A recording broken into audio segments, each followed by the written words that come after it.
My parents sent me to prison for 3 years, blaming me for my sister-in-law's miscarriage, something I never did. One life pays for another, my mother said. Disappear for the family, my father agreed. My brother, smirk at you owe her. I refused every visit. The day I walked free was 3 years for everything I built to be torn apart from the inside. The sharp click of heels and the heavier thud of men's dress shoes echoed down the prison hallway. I set aside the worn paperback I'd been pretending to read and waited. The guard's voice came over the intercom. Final visitation approved. They entered a visiting room in a practice group. My parents, Cooper, and Delaney. Mother had chosen a navy dress with her favorite pearl necklace. Father wore the charcoal suit he'd save for board meetings. Cooper's tie was perfectly knotted. His hair styled like he was heading to a photo shoot afterward. Delaney carried a small bouquet of lilies, her face arranged in careful sorrow. I lifted the receiver on my side of the plexiglass.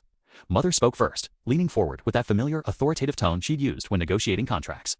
Tasha, the documents are ready. You transfer majority voting shares to Cooper, and we stabilize everything. The company's bleeding cash with you gone.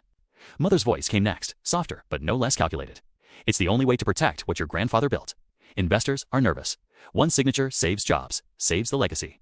Cooper took the phone, his eyes meeting mine with the same intensity he'd shown on the witness stand. Think about the bigger picture, sis. You've always said Reed Cloud was about more than any single person.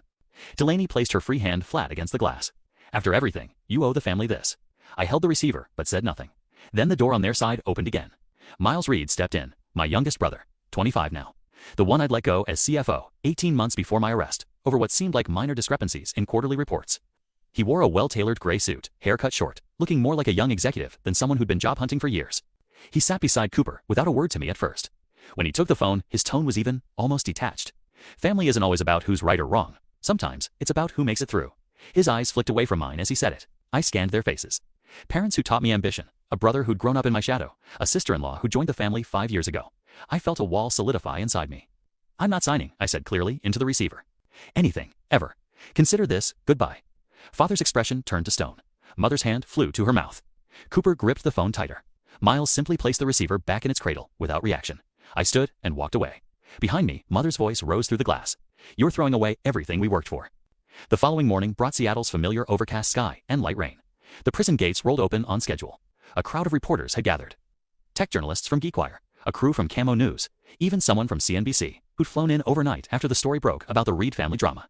Cameras clicked as I walked out, in jeans and a plain sweater, carrying nothing but a clear plastic bag of approved belongings. My parents stood at the front with Cooper, holding white roses, faces arranged in hopeful relief for the lenses. Mother stepped forward first, arms open. Sweetheart, we're so glad you're home. I kept walking, past within arm's reach without breaking stride or meeting their eyes. The roses remained extended, untouched.